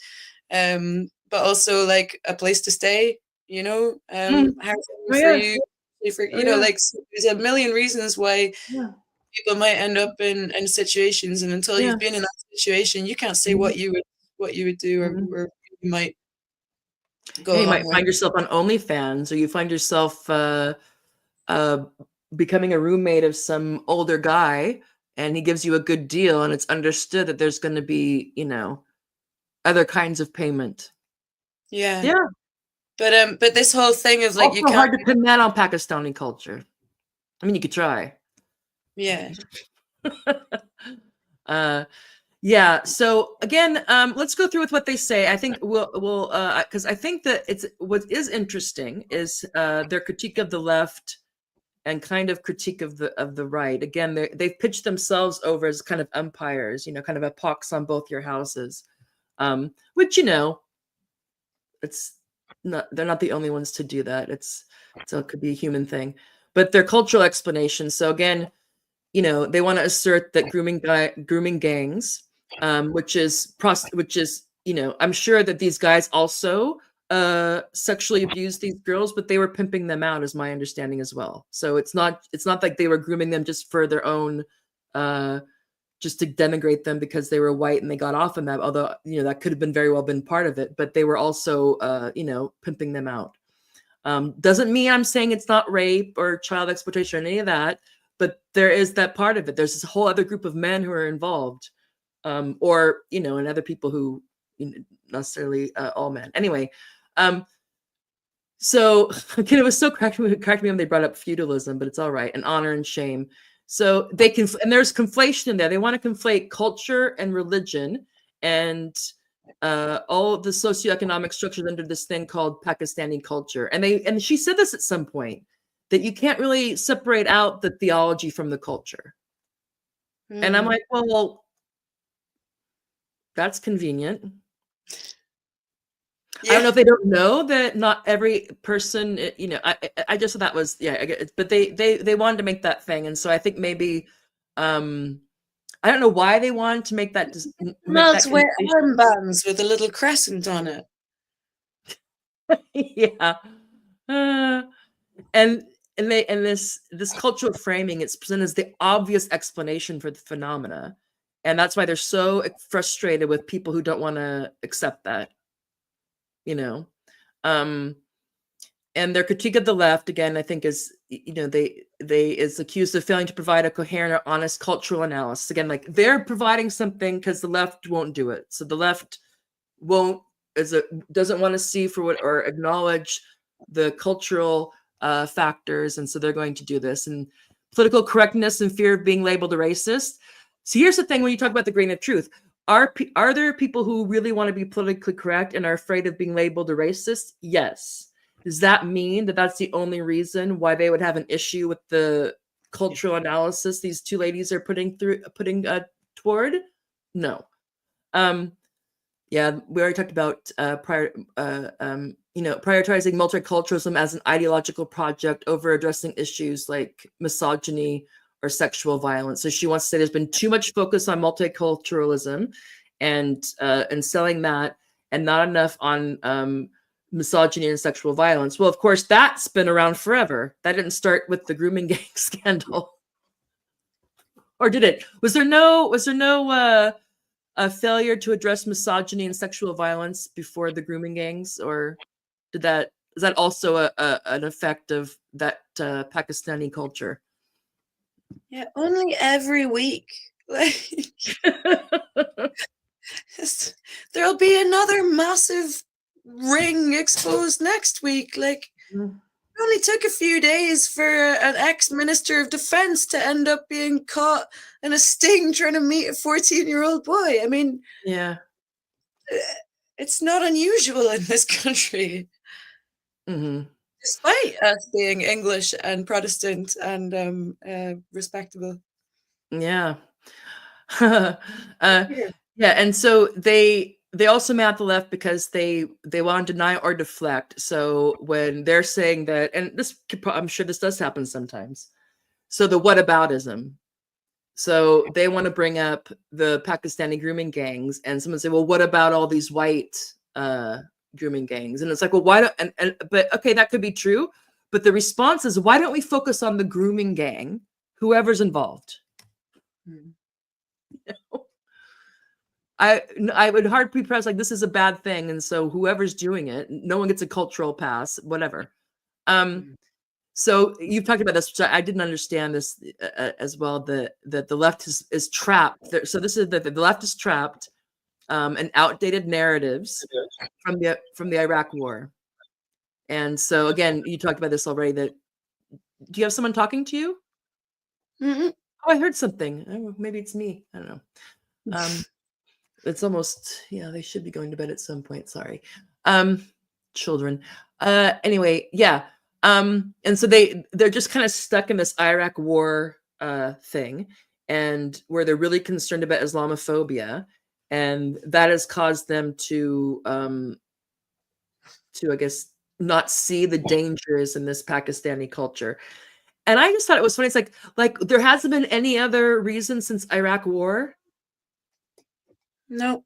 Like there was just that Iraq war, and then that's it. It wasn't like we were in Afghanistan forever.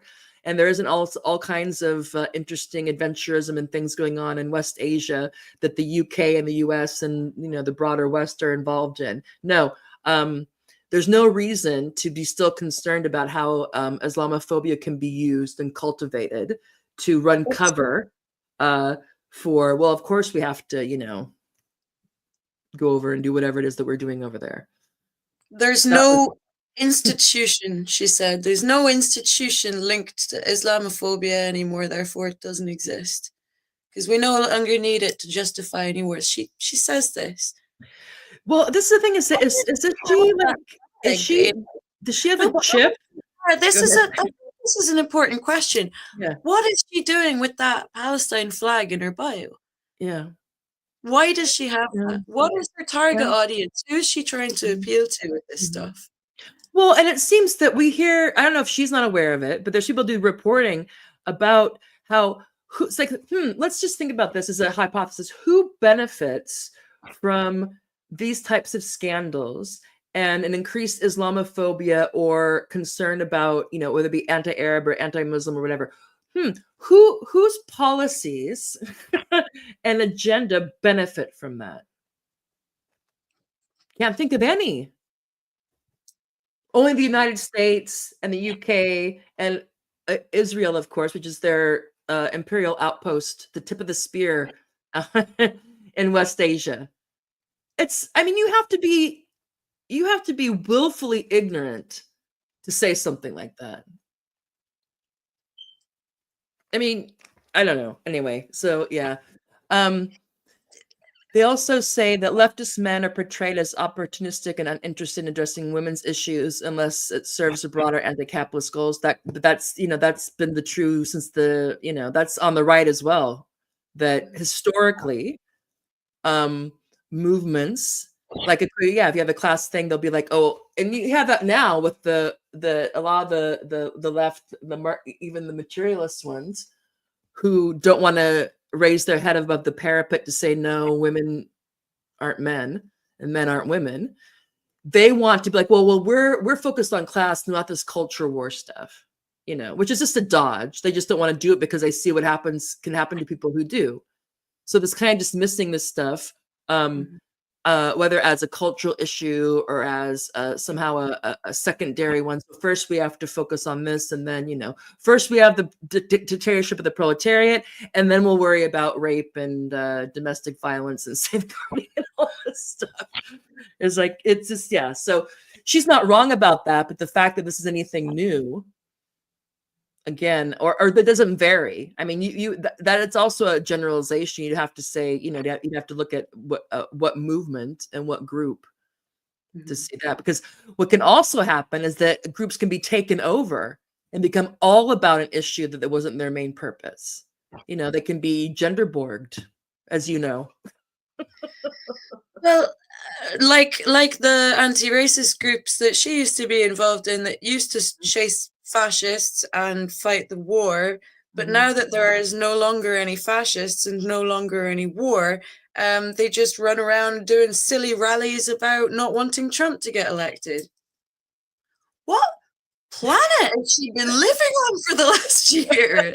For real though, is it willful ignorance? Is it?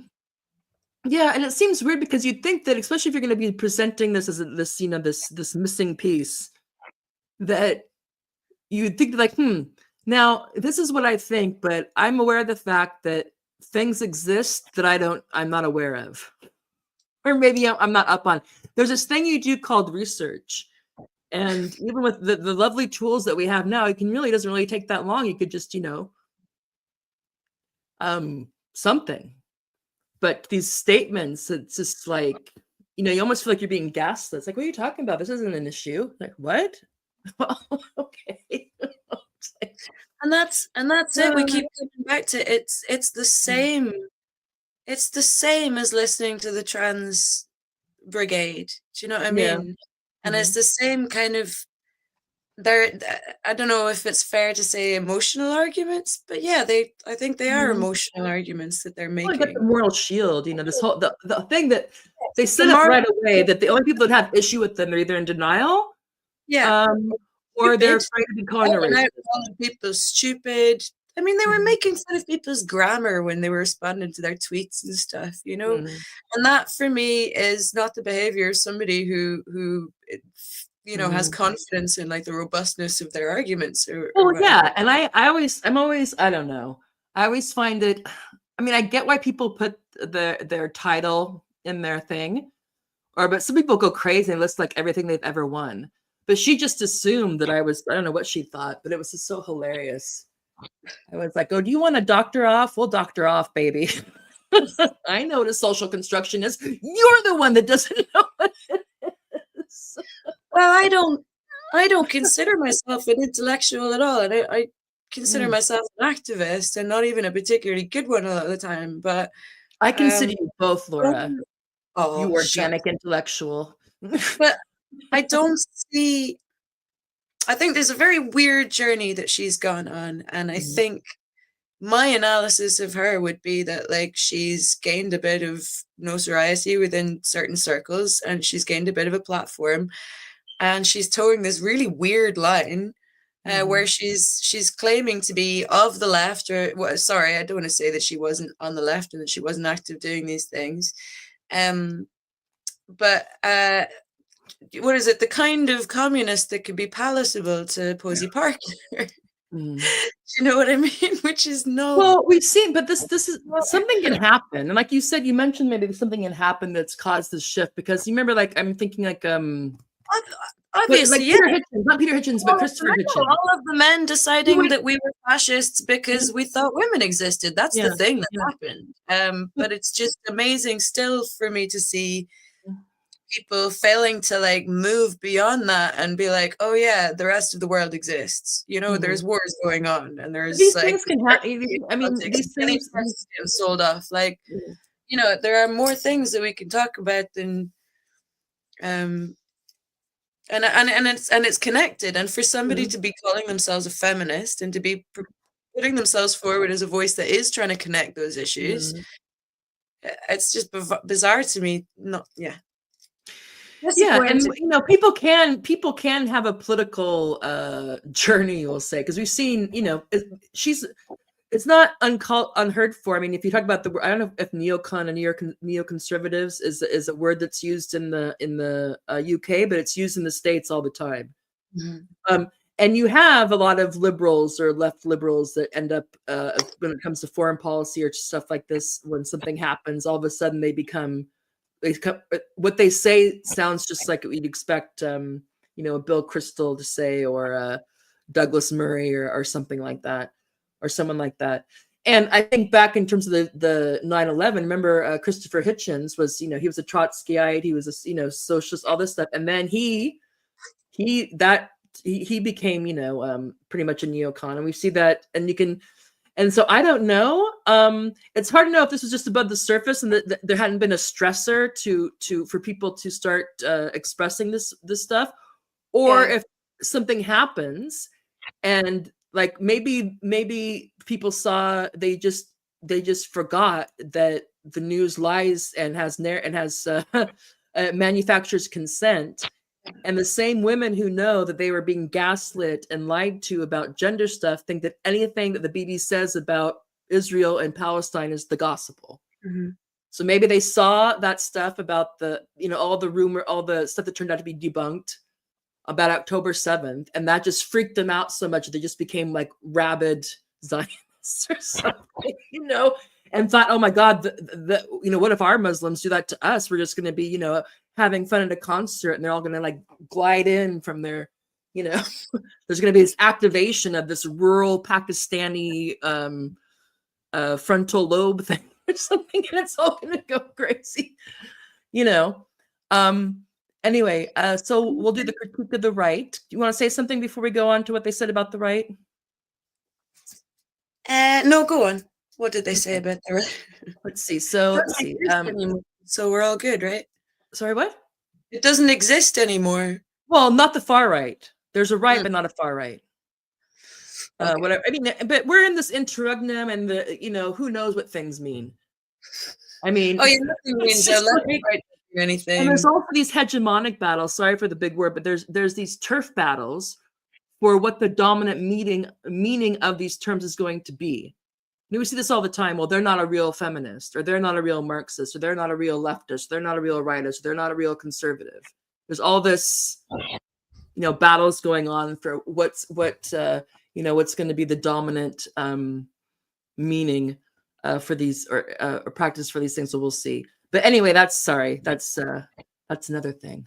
Anyway, okay, critique of the right. They're very they're very much less critical of the right for obvious reasons, because their argument, what they're saying the same, largely a lot of the same things, but they want to connect it to culture rather than biology or race. So that's an important difference, apparently. They do note that right-wing arguments about Islam being incompatible with the West dominate the discourse, but the reason why it is because the left has left the field. This is what they want to say. It's like, if you can't come in and shit on these people in a slightly better way than the right, this is what we're going to get. You know? And it's kind of like this thing about when you have a crime, a real or a contrived rise in crime, and you have one party or one group's going to come up as the law and order one, and at the then you see the other ones will try to make some sort of overture, like, well, yeah, we need to, because they have to, they start playing that game. So it's kind of like what she's saying is that the left has to acknowledge that there's a Pakistani culture problem, to just frame it in this case. And if they don't, then they're ceding the field to the racists on the right that they think they want to combat. So what she's offering is that if we approach this as a cultural critique rather than as a racial critique, that somehow is better, even though they treat culture like race in this analysis, in my mind. But, what do I know? Yeah, so they express disdain for outright racism. That's bad. And from the right, but they view the right as more willing to engage with the grooming gang issue, although how the right dishes of it is simplistically because they're being racist about it, whereas their critique of Pakistani culture is a cultural critique, not a racist one. So again, that's better. And they're bold and brave for, breaking this Overton, opening up this Overton window. They were frustrated with feminists. Feminist responses, according to, I guess it's Hannah and Jen, are described as split and inadequate. So they're either, again, downplaying the cultural religious element because they don't want to be called a racist, or they're being too cautious and unwilling to offend either side of the debate. So either there's feminists criticizing Pakistani men are seen as racist by others, or the other ones are seen as being not caring about the women. So either you don't care about women or you're a racist. This is and I'm sure there is some of that. And then their positioning will be surprising to people. So they're truth tellers, they're willing to confront these difficult issues head on, regardless of the fallout. They're very clear about that. They're distinct from the mainstream left because those are denialists and they're complicit. They're not complicit or in denial about the threat that is Pakistani culture, especially rural. That's important.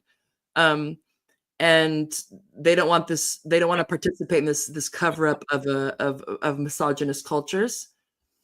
They frame their stance as providing serious cultural analysis this is the funny part, that avoids reductionist or racist arguments. Ladies, I'm going to say that you failed on that, but they that's what they think, though. Go ahead. No, yeah, they just missed the mark on that one. Oh, they were so close. They were so close. Their race into culture was so good. Anyway. I think what happened with them is that they just lost. They found a new tribe, and I think this is what happened with a lot of these GC people. And also that for a while it felt like I agreed with a lot of these people about a lot of things, and then once the news cycle moved on, or once a genocide started, it was like, oh wait, no, actually these are just same middle class people, but they were just people that believed that sex was real and important in law, which obviously a lot of people think that. But sorry, honey. It's okay. Do what you need to do. You keep the dogs.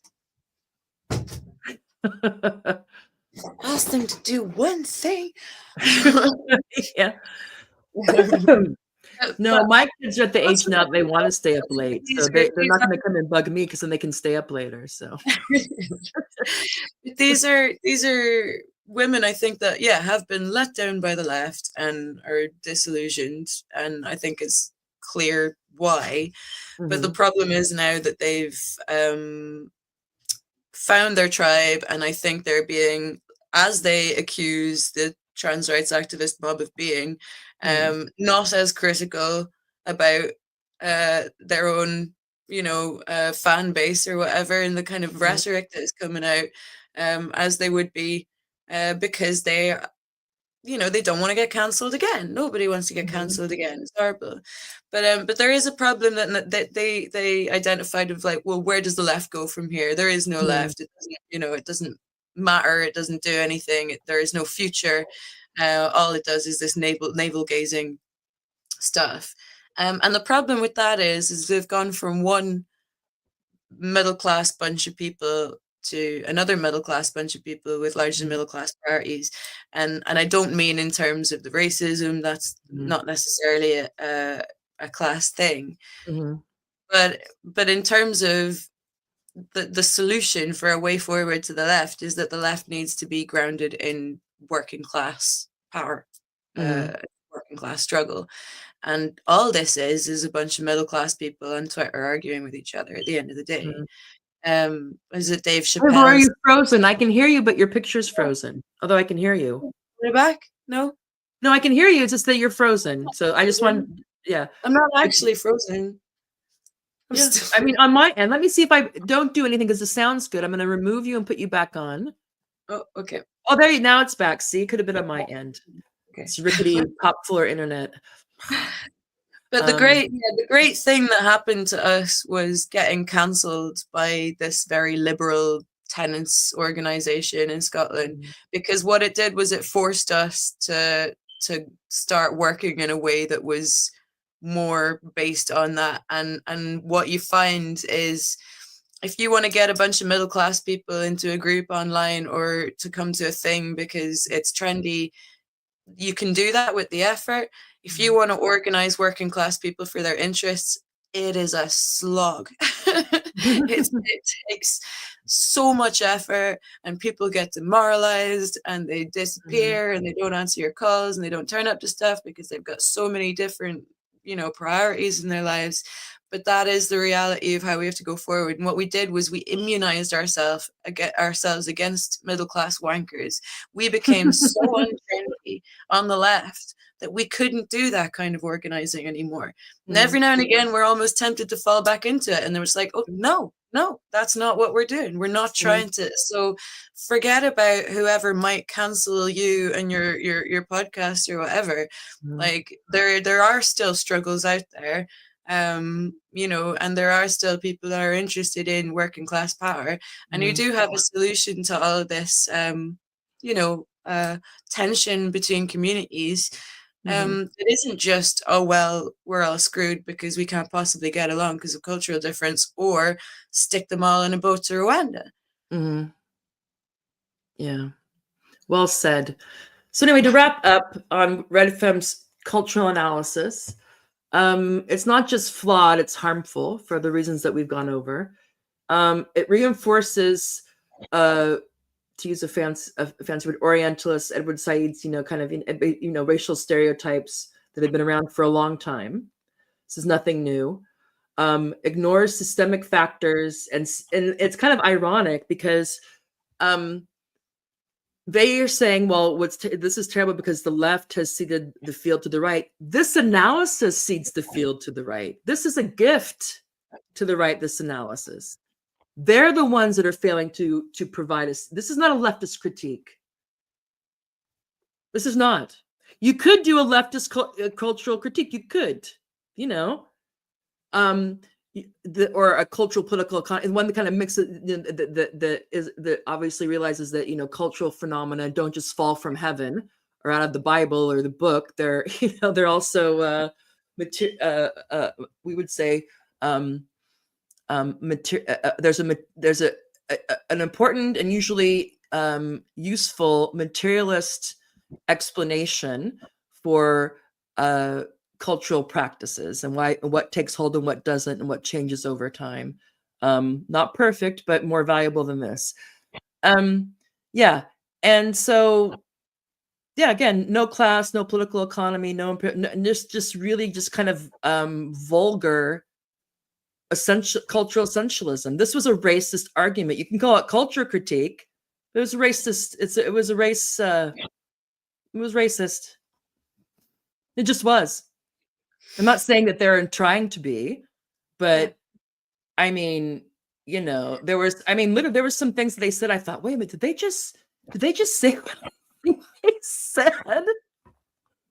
I'm like, again, put lipstick on that pig. You're putting culture on a racist argument. You're disguising a racist argument by saying that you're doing cultural critique.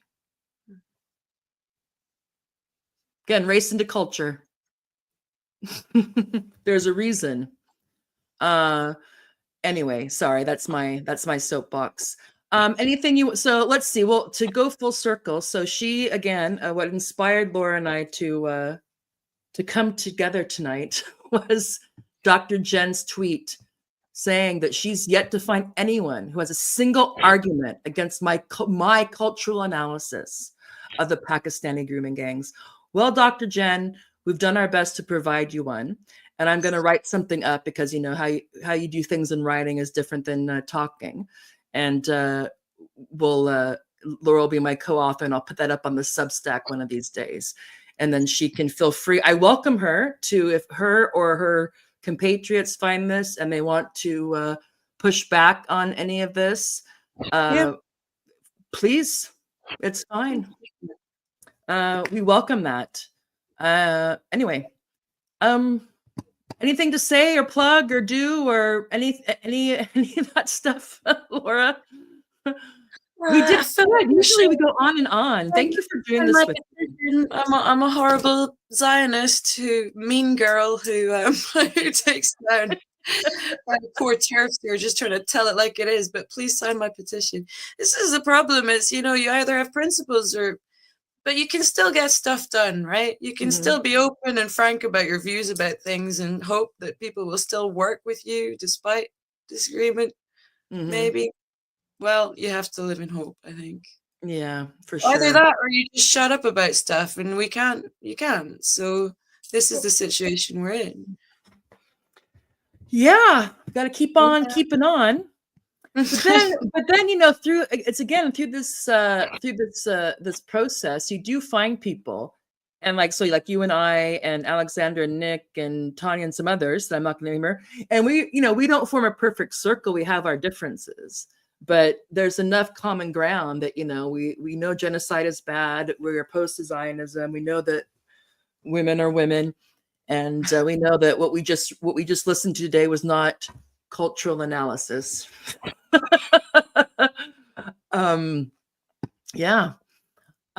Anyway, so everybody follow Laura. She never, for some reason, she doesn't put her Twitter thing in there, but on the video, what do you call it?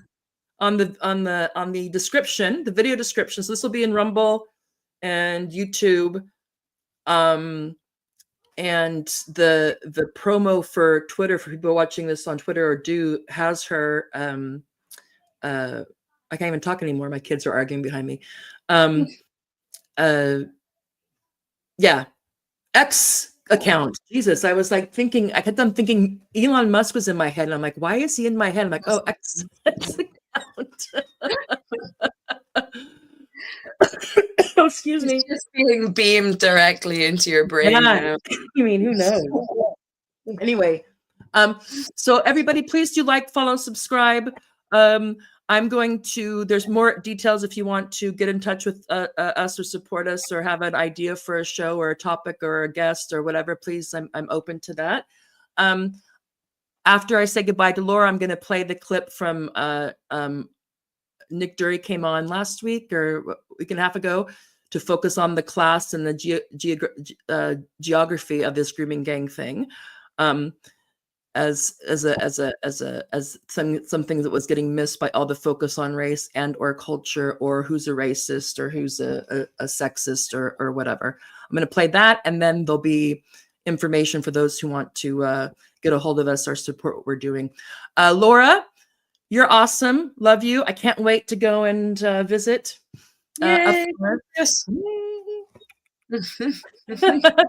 Anyway, Laura will be back. Thank you very much. And I'm just going. Sorry. Go ahead.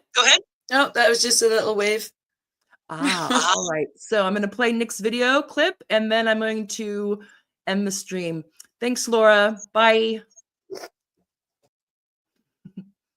All right. Always great to have her on. All right, everybody. Please do like, subscribe, share. It helps a lot with the algorithm, I'm told, whatever that is. And see you next time.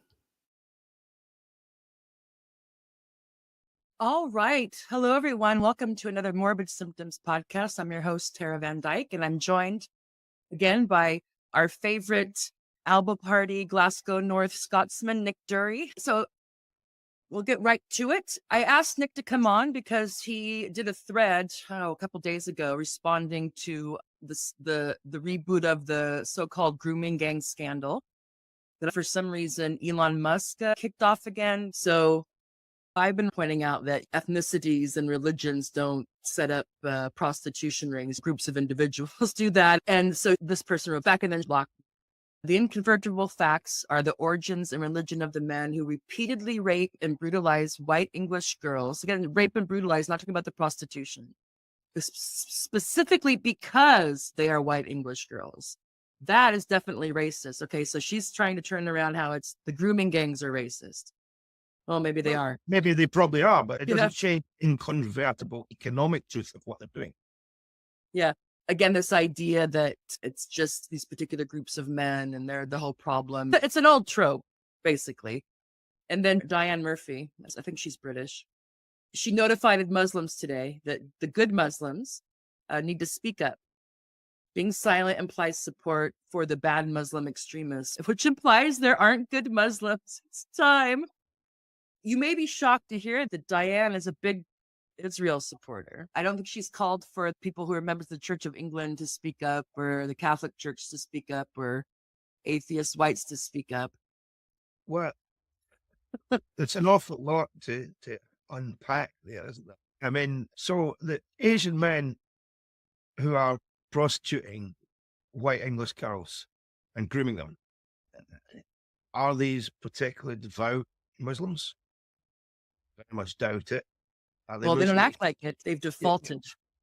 Exactly. She's using Muslim extremists. I mean, look at Syria. They've just appointed a justice minister who I watched 2 films this week where he organized the extrajudicial murder of 2 prostitutes. So there's a Muslim extremist. We can all agree that guy's a Muslim extremist. He was in Al-Qaeda. So that's a Muslim extremist. So not someone who has a great deal of tolerance for prostitution. The moment you look at this argument, the moment it just falls apart, what that is a classic conflation of things. And it's obviously it's extremely Orientalist. It's relying on a sort of solipsism, isn't it? Bad Muslims or Muslim extremists. And then Hazel Appleyard, she posted this meme. This is how British white liberal women react to grooming gangs and child marriage. So we have a Muslim man, not particularly Pakistani looking. I mean, he looks more like Taliban. No one in Northern England wondering about like an Islamic sheikh in Arabia. Yeah. And so the mom is handing over this quite young girl, and she says, "Don't be a far-right bigot, sweetie." And so Hazel Appleyard, she knows who's to blame for this. British liberal white women. And child marriage that's not happening in Britain anywhere. That's a feature of rural backwaters, peasant backwaters. You're not really describing Islam or Asians or anything. Okay, so Hazel knows what the problem is. These grooming gangs, which is code now for Muslims, Arab, Pakistani, doesn't matter. It's all one thing. And the liberal white women who are betrayers to the nation and to the race because they make excuses and enable these savages to roughshod. And it's also interesting that the liberal white woman here with the midriff, and that girl looks like she's out of the daughter looks like she's out of a Victorian novel. Just so not really the types of the girls, the prostitution ring was about. And I want to ask you, is it clear that the main incentive was to prostitute these girls, not just to denigrate them? When you think about this has been going on for decades. I'm sure there would be a slight element of denigration and racism and all the kind of local factors. But it is fundamentally an economic. People want to pretend, it's just a descriptive term. There's no racial or ethnic or religious components. It's a descriptive term. It's not, because grooming gang focuses on the grooming, not on the prostitution or the pimping. So it makes it sound like these guys were just going around trying to build up little harems for themselves. That's what I'm talking. Cartels of pimps who happen to be Asian. Yeah, and they make use of the wares. They have to get these girls to a point where they can send them out and expect them to perform accordingly. Hence the grooming.